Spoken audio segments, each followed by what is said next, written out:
February 20th, 1943, north of Kasserine Pass, Tunisia.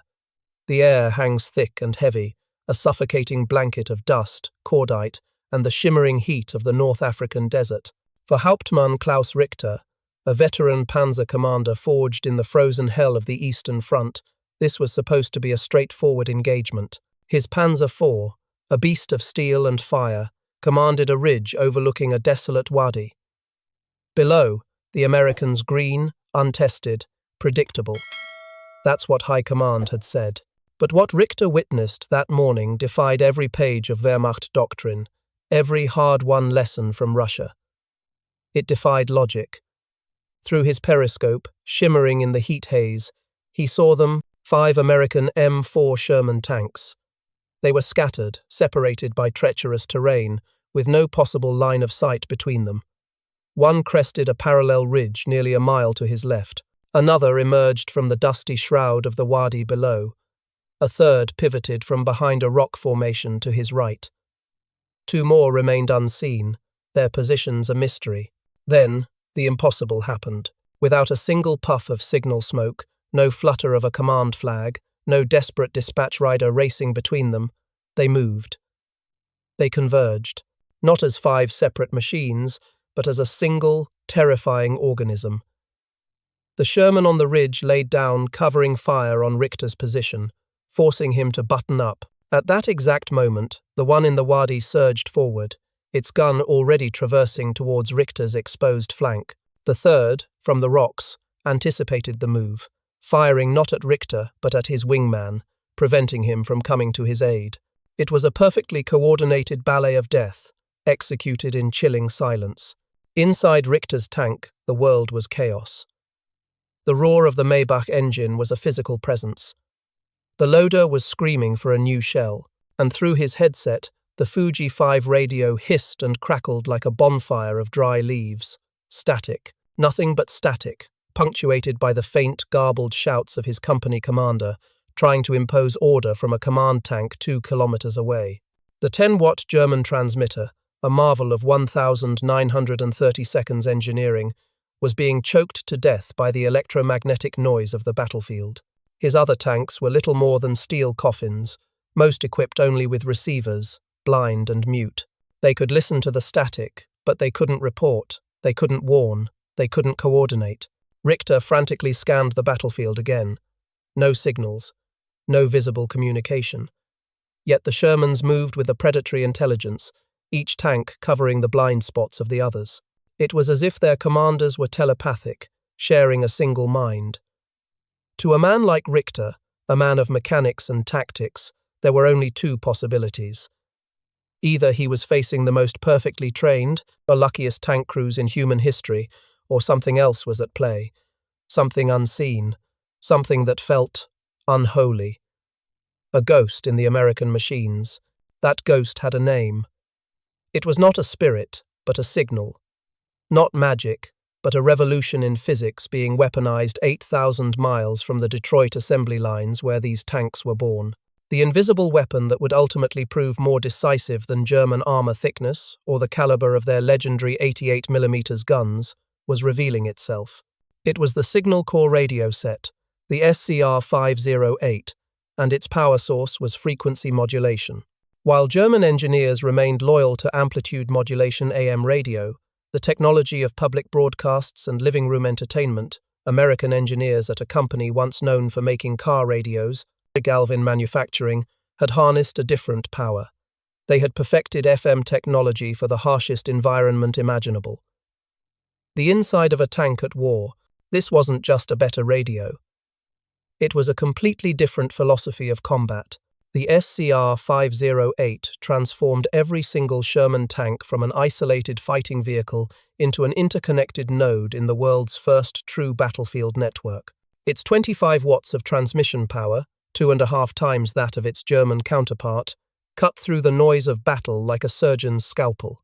Its crystal-controlled channels eliminated frequency drift, ensuring every radio was perfectly synced. Its dual receivers allowed a commander to listen to his platoon and the company command net simultaneously. While Klaus Richter and his men were screaming over the noise, fighting in isolation, every American crewman could speak to his commander with the clarity of a telephone call. While German platoons fell apart the moment their easily identified command tank was destroyed, any American Sherman could instantly take the lead. They weren't just fighting as a team, they had become a collective consciousness on the battlefield. A hive mind of steel and fury. The battle report from that day would speak of tactical withdrawals and casualty counts, but it would never capture the cold dread that settled in the gut of commanders like Richter. The chilling realization that they were not just fighting American soldiers and their machines. They were fighting a network, an invisible, silent, and terrifyingly intelligent network that could see everything, react instantly, and coordinate with a precision that seemed supernatural. How? How did a nation that had been dragged into this war, a nation still shaking off the Great Depression and considered by many in the German High Command to be a sleeping industrial giant with little martial spirit, leapfrog the world's most vaunted military machine? The answer wasn't forged in the fire of combat, but in the quiet laboratories of Chicago. It was a story not of soldiers, but of engineers. A story of how the most powerful weapon of the Second World War wasn't a bomb or a gun, but an invisible wave, carrying the calm, clear voices of American tankers across the chaos of the battlefield. The Germans never knew what hit them, because they could never see it coming. The ghost that haunted Hauptmann Richter in the Tunisian desert was not born of folklore or superstition. Its birthplace was a world away, not in the ancient sun-scorched sands, but in the humming, fluorescent-lit laboratories and sprawling factory floors of Chicago, Illinois. This is a quintessentially American story, one not of generals and battle plans, but of engineers, innovators, and the garage tinkerer spirit scaled up to a level that would change the world. It's the story of how the arsenal of democracy forged its most powerful and most silent weapon. The revolution began with one man's vision, Daniel E. Noble. He wasn't a soldier. He was a brilliant engineer and a professor who, in the late 1930s, was pioneering a niche, almost experimental technology, frequency modulation, or FM radio, for Connecticut's state police. While the rest of the world saw radio as AM, the familiar, static-prone signal that brought news and music into homes, Noble saw something else. He saw clarity, purity, a signal that was almost immune to the electrical interference that plagued AM systems. In 1940, with war clouds gathering, Noble joined the Galvin Manufacturing Company, a bustling firm famous for putting radios into automobiles. They called their product the Motorola. It was here that Noble's spark of genius ignited a fire.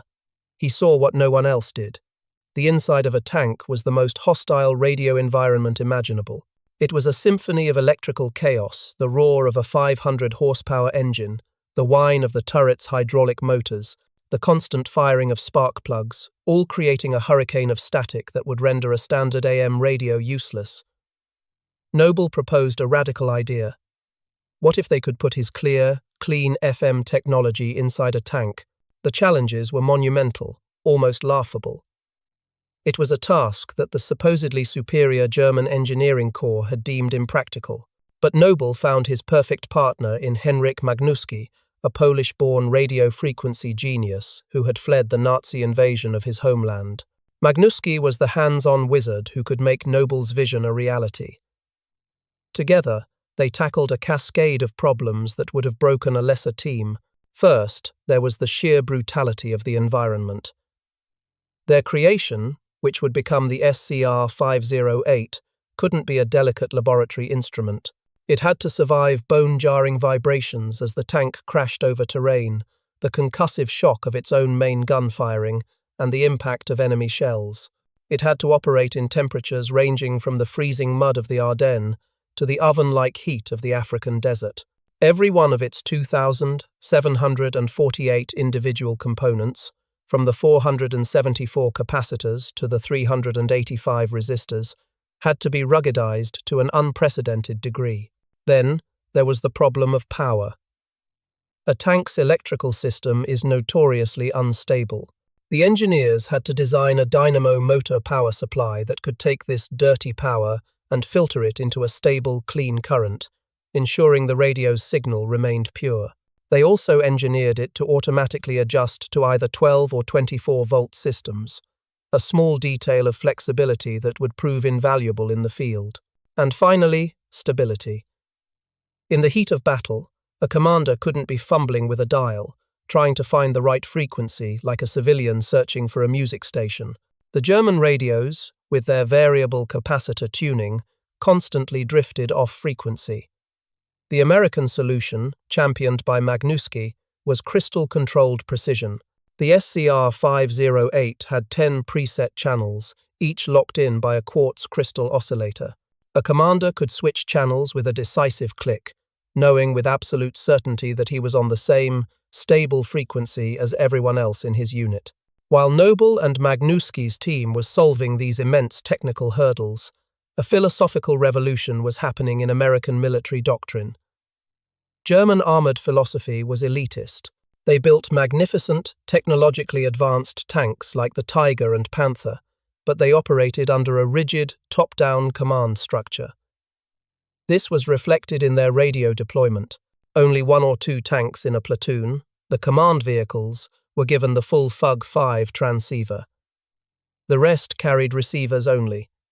They could be told what to do, but they could not speak back. It was a communication model built on obedience, not conversation. It was a critical, self-inflicted wound. The Soviet Union was in a state of even worse communication poverty. The legendary T-34, arguably the most effective tank design of the war, was a masterpiece of simplicity and firepower. But for the first several years of the war, the vast majority rolled into combat with no radio at all. Soviet tank doctrine relied on pre-battle plans and crude flag signals, a suicidal tactic against the well-coordinated German blitzkrieg of 1941. They were sending legions of deaf and dumb steel beasts into the fray, relying on mass and momentum to overcome a catastrophic lack of coordination. America chose a different path. It was a path of radical equality, born from a democratic ideal. The decision was made to equip every single medium tank with the full SCR-508 system. Every Sherman that rolled off the assembly line was not just a tank, it was a command vehicle. This decision was as important as the invention of the FM radio itself. It decentralized command and empowered the individual. A platoon sergeant in a Sherman had more communication capability than a company commander in a Panzer IV. This doctrine of 100% deployment meant the American armored forces were not a collection of individual units, but a true, interconnected network from the very beginning. This is what made the SCR-508 more than a piece of hardware. It was the physical embodiment of a new way of war. While German crews communicated by shouting or kicking the driver's seat, American crews had a full intercom system.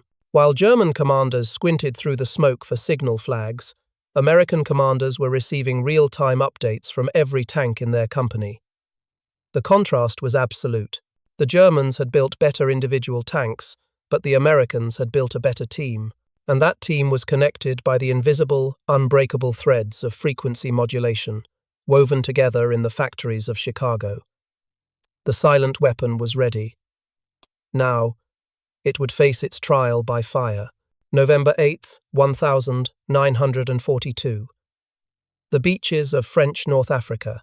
Operation Torch was the American Army's baptism by fire in the European theatre. A massive amphibious invasion designed to squeeze Rommel's legendary Afrika Korps between 2 Allied armies. Thousands of young, green American GIs splashed ashore, their hearts pounding with a mixture of terror and patriotic fervor. And with them came hundreds of M4 Sherman tanks, each one carrying the 181-pound secret weapon conceived in the labs of Chicago. The theory was about to meet the brutal reality of combat. The Germans, veterans of countless battles, were initially dismissive. They watched the American armor advance with a professional's confidence. But as the first engagements flared in the dusty plains and rocky hills, a sense of unease began to creep into the German after-action reports. The Americans were inexperienced, yes. Their tactics were sometimes clumsy, but they coordinated in ways that were deeply unsettling. Scattered platoons, separated by miles, would suddenly converge on a single target. Artillery support, called in by tank commanders, would arrive with shocking speed and accuracy. The Afrika Korps had perfected a specific tactic for dealing with enemy armor: decapitation. They were masters at hunting the antennas. German commanders knew that in any enemy formation, only a few vehicles, the ones bristling with multiple antennas, had the powerful radios needed to command the others. Take out those command tanks, and the rest of the formation would dissolve into chaos. It was a brutally effective strategy that had worked against the British and the Soviets. Against the Americans, it failed completely. German gunners would expertly target a Sherman that seemed to be directing an attack, landing a perfect shot with their high-velocity 75mm guns. The tank would brew up in a column of oily black smoke, and then nothing would change. The remaining American tanks wouldn't panic or scatter. Another Sherman, seemingly at random, would seamlessly take over command, its calm voice cutting through the ether on the company command net, directing the others to flank the German position. The Germans were trying to cut the head off a hydra. They didn't understand they were fighting a creature that had no single head. Every Sherman was a commander. Every tank was the brain of the operation. The American network wasn't a pyramid with a single point of failure at the top. It was a web, resilient and adaptable, where every node could become the center. This inherent survivability, this refusal to collapse under pressure, baffled the rigid, hierarchical German command structure. The deserts of North Africa were a proving ground, but the mountains of Italy in September 1943 would be the ultimate test. Here, German commanders believed, the American radio advantage would be nullified. Mountainous terrain is the natural enemy of radio waves. It creates a phenomenon called multipath interference, where signals bounce off canyon walls and hills, creating a storm of echoes and dead zones that can turn transmissions into incomprehensible gibberish. For the German AM radios, it was a death sentence. Communication between panzers often failed completely, at ranges of just a few hundred meters. But once again, the American technology defied German expectations. Edwin Armstrong's invention of frequency modulation had a natural resistance to this kind of interference. The SCR 508 signal, focused on changes in frequency rather than amplitude, cut through the mountainous chaos with astonishing clarity. And it was here, in the treacherous valleys and on the knife-edge ridges on the advance to Casino, that the ghost in the machine performed its most miraculous feats. German observers, dug into formidable defensive positions, would report the impossible. An American tank platoon would be seen advancing up a valley. Another platoon, completely out of sight on the other side of a massive ridge, would time its own advance to perfection, cresting the ridge at the precise moment to pour devastating fire onto the flank of the German defenders. To the Germans, this was tactical witchcraft. According to their own doctrine, a maneuver like that was impossible without direct line of sight. It would require runners or complex, pre-planned timings that rarely survived contact with the enemy. They couldn't comprehend that the two American platoon leaders were simply talking to each other, painting a shared mental picture of the battlefield in real time, coordinating their attack as if the mountain between them didn't exist. The after-action reports from the US 1st Armored Division read like routine summaries of these impossible tactics. They described routine coordination at distances and in conditions where German radios produced only a wall of static. The trial by fire was over. From the flat desert sands to the jagged mountain peaks, the SCR 508 had not just worked. It had provided a decisive, almost unfair, advantage. It had turned inexperienced American crews into a cohesive, intelligent, and lethal fighting force. But the war was far from over. Ahead lay the greatest challenge yet, the claustrophobic, ambush-filled hedgerows of Normandy. There, the American network would discover a dangerous new blind spot, a critical gap in communication that would cost countless lives and demand a new, ingenious solution born not in a lab, but on the bloody battlefield itself. June 6, 1944, D-Day. As Sherman tanks churned through the surf and rolled onto the beaches of Normandy, their SCR 508 radios performed flawlessly. They maintained contact with naval ships, coordinating offshore fire support with a precision that was utterly impossible for the German defenders. The network was holding, but as the Allied forces pushed inland from the beaches, they entered a new kind of hell, a battlefield unlike anything they had faced in Africa or Italy. They entered the bocage. This was the Normandy hedgerow country, a claustrophobic, primeval labyrinth of small fields, sunken lanes, and ancient earthen walls thick with tangled roots and impenetrable vegetation. Visibility was often reduced to less than 100 yards. It was a landscape seemingly designed for ambushes, a paradise for the defender and a nightmare for the attacker. And it was here that the Americans' seemingly perfect communication network revealed a catastrophic, fatal flaw. The ghost in the machine had a blind spot. While the tanks could talk to other tanks, and the infantry could talk to other infantry, the tanks and the infantry could not talk to each other. The tank crews, buttoned up inside their Shermans, were operating with the SCR 508 radio on the 20 to 27.9 MHz frequency band. The foot soldiers, the GIs slogging through the mud outside, carried the SCR 300 walkie-talkie, which operated on a completely different band, between 40 and 48 MHz. They spoke different languages. They were deaf to each other's warnings, blind to each other's needs. In the deadly maze of the bocage, this communication gap turned tragic. A squad of American infantry might spot a German anti-tank team setting up a Panzer Germany's powerful bazooka in a hedgerow just 50 yards from an advancing Sherman. The GIs would shout, wave their arms, fire their rifles in the air, anything to get the tank crew's attention. But inside the deafening roar of the Sherman's engine and the crackle of their own radio net, the tankers heard nothing. The infantry could only watch in horror as a jet of shaped charge explosive spat from the hedgerow, turning their armoured support into a blazing funeral pyre. Conversely, a tank commander might spot a German machine gun nest pinning down his infantry escort. He had the perfect weapon, a 75mm cannon with high explosive shells, to eliminate the threat, but he couldn't get precise coordinates. The infantry couldn't tell him, 10 yards left of the split oak tree. The tank would fire blindly, often missing the target while drawing massive return fire to its position.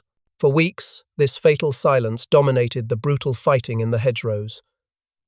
American combined arms tactics, so effective in the open, were breaking down. Lives were being squandered, not due to a failure of courage, but a failure of connection. The solution, when it came, was not handed down from a high-level command or designed in a laboratory back in the States. It was born from the mud, blood, and frustration of the front lines. It was a testament to the second great American value that defined this story. Not just top-down industrial innovation, but bottom-up, field-expedient ingenuity. It was the spirit of the garage tinkerer applied to warfare. Some anonymous sergeant or clever mechanic, tired of seeing his buddies and his tanks destroyed, came up with a crude but brilliant hack. He took a standard-issue EE-8 field telephone, the kind infantry used in their command posts. Then he grabbed an empty ammunition box, and with a welding torch, he bolted it to the rear of a Sherman tank. He ran a wire from the phone directly into the tank's internal intercom system. The tank infantry telephone was born. Now, a GI under fire could crawl to the back of the nearest Sherman, pick up the receiver in the box, and talk directly to the tank commander, his voice cutting through the chaos of battle as clearly as if he were in the turret himself. Panzerfaust, 3 o'clock, in the bushes by the gate. The tank's turret would instantly slew around, and the machine gun that had been a mystery a moment before would be obliterated by a high-explosive shell. A direct, life-saving connection had been forged. By late July 1944, as the Allies prepared to launch Operation Cobra, the massive breakout from Normandy, this simple, soldier-made modification was on tanks across the front. The network was now complete. It was no longer just a network of tanks, it was a fully integrated combined arms nervous system. And in Operation Cobra, this system unleashed its full, terrifying potential. On July 25th, the 2nd Armoured Division, commanded by Major General Edward H. Brooks, surged forward.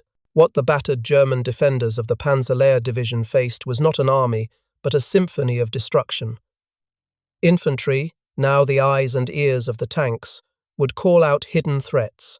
The Shermans would respond instantly, acting as mobile artillery. The tank commanders, receiving targeting information from the infantry, would relay precise coordinates over their SCR 508 seconds to the artillery batteries miles in the rear, who would bring down a steel rain on German concentrations. Forward air controllers, sometimes riding in command tanks, used their own radios to guide P-47 Thunderbolts onto targets with pinpoint accuracy. It was the culmination of everything. The industrial might that built the radios, the engineering genius that perfected them, and now, the battlefield ingenuity that had completed the final link. The German defenders, once the masters of the Blitzkrieg, were now the victims of a new, faster, more intelligent form of warfare.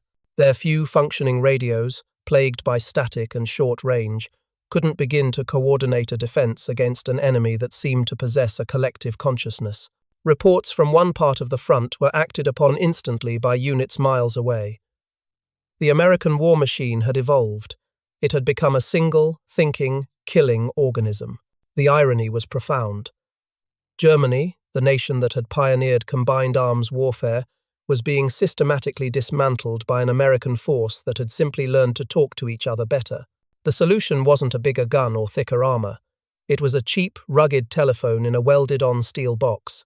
It was a victory for pragmatic, democratic problem-solving over a rigid, top-down ideology that was proving too brittle to adapt. The Normandy nightmare was over, but the demonstration of this fully realized network would send shockwaves through the German High Command, who were about to witness its true power in a battle of tank-on-tank annihilation. By late summer of 1944, the German High Command was in a state of cognitive dissonance.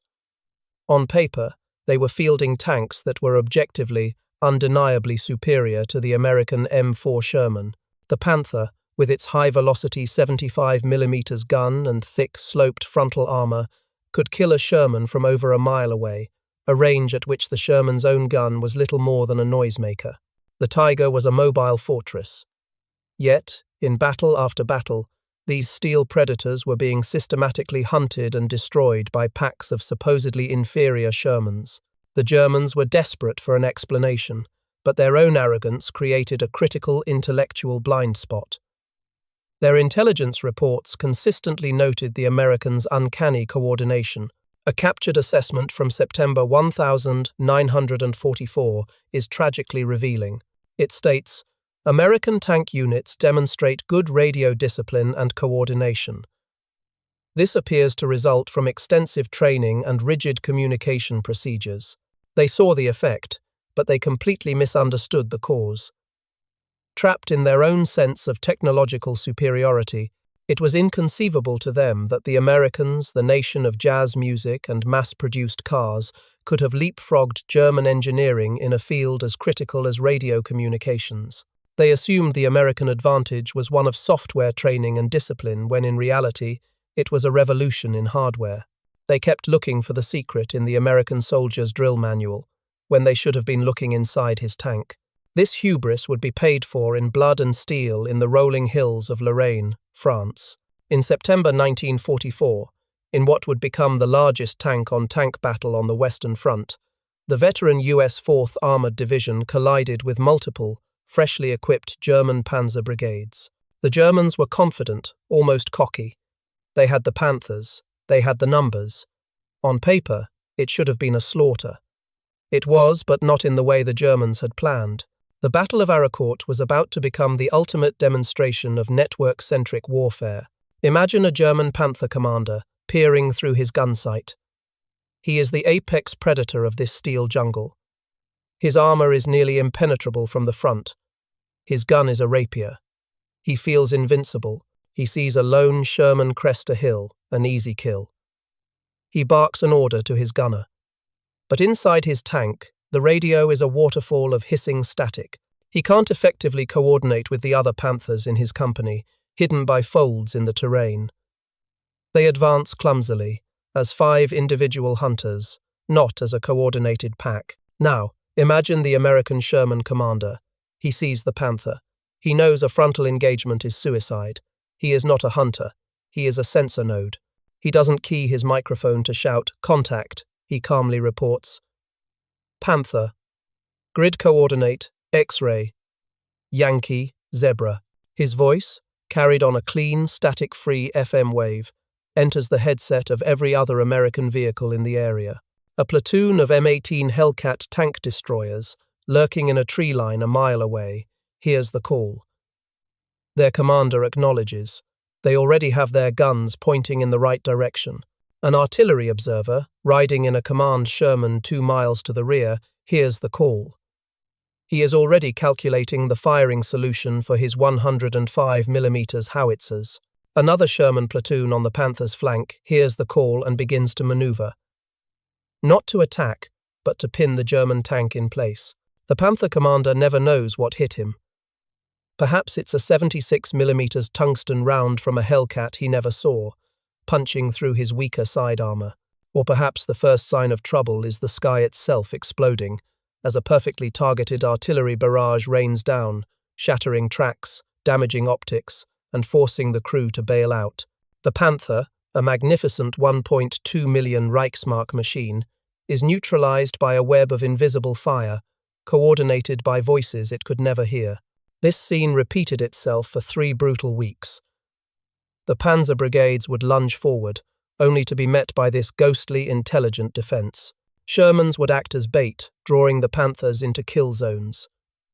Tank destroyers acted as snipers, taking their shots based on real-time intelligence from the Shermans. Artillery acted as a hammer, crushing German formations before they could even effectively engage. The Germans were fighting tanks.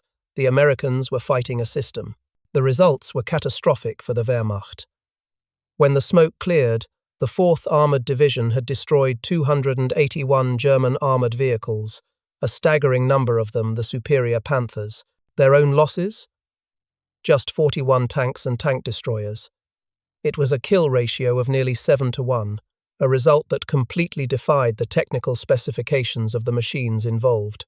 Aracourt was more than a battle, it was an autopsy. It exposed the fatal flaw in the German war philosophy. For years they had focused on building the perfect platform, the ultimate individual weapon. The Americans, in contrast, had built a system that made every platform better. A single Sherman was a decent tank, but a network of 50 Shermans was an entirely different and more terrifying weapon than 50 individual Panthers.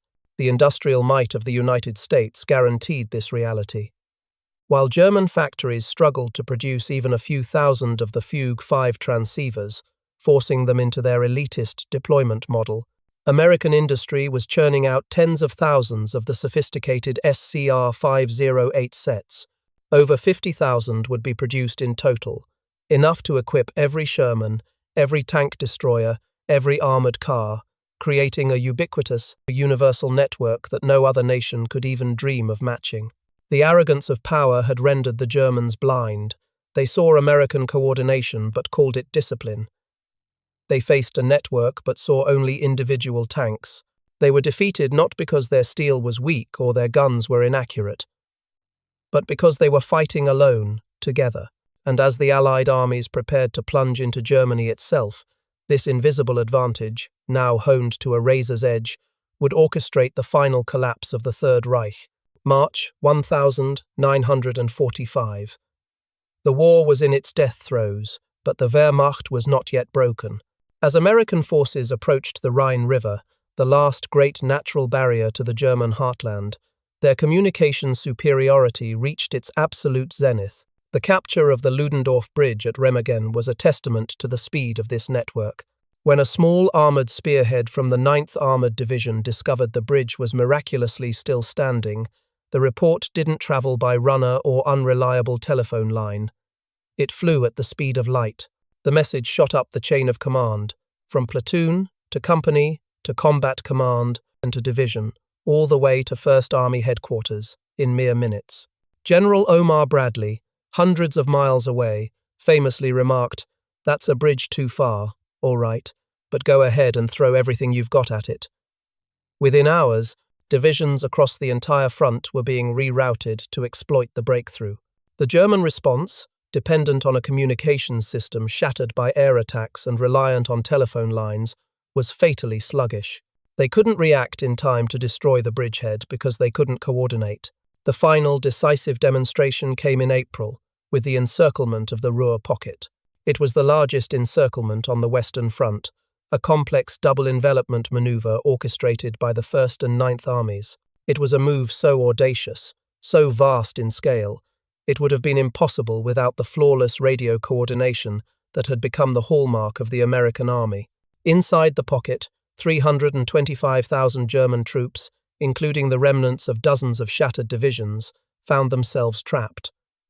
Their communications had collapsed entirely.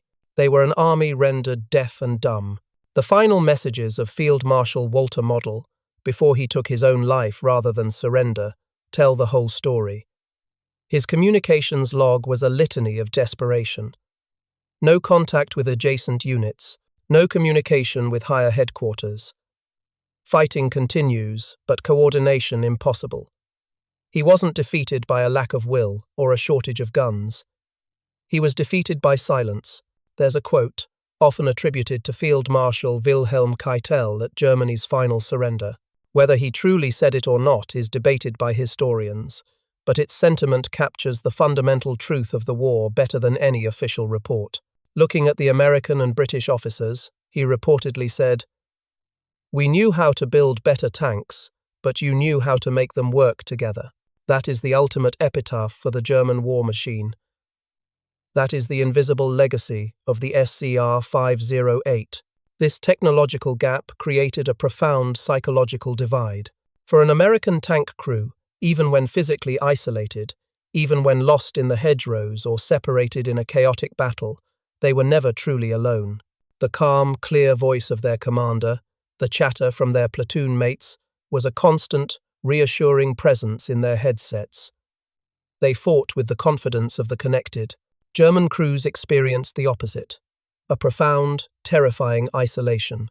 Cut off from command, unable to report what they saw, they were forced to fight individual duels within a larger, incomprehensible engagement. They were islands of steel in a sea of chaos. The revolution that began in the labs of Chicago did not end in 1945. The DNA of the SCR-508 is present in every main battle tank on Earth today. The principle it established, that information dominance outweighs platform superiority, is the central pillar of modern warfare. The German Bundeswehr, rebuilt in the 1950 seconds, learned the lesson their fathers had paid for in blood. A German army training manual from the Cold War explicitly states the defeat of superior German tanks by inferior American vehicles with superior radios teaches that in modern war, the side with the better communications will win. We saw this lesson proven again in the deserts of Iraq in 1991, where coalition forces, networked and coordinated, annihilated a massive Iraqi army, equipped with capable Soviet-designed tanks that fought in isolation. We see it today in the sophisticated digital data links that connect tanks, drones, infantry, and aircraft into a single, seamless weapon system. The network has simply grown faster, larger, and more intelligent. The story of the Sherman tank's radio is more than just a history of technology. It's a timeless lesson about the nature of power itself. It's a confirmation that the most powerful force in any human conflict is not the strength of the individual, but the cohesion of the group. The Germans built the better Predators, but the Americans built the superior nervous system. In the end, the electromagnetic waves carried by the SCR-508 radios proved more powerful than the armor-piercing rounds fired by German 88mm guns. The ability to coordinate, to share information instantly, to fight as a unified whole rather than as individual parts. This was the invisible advantage that decided the war.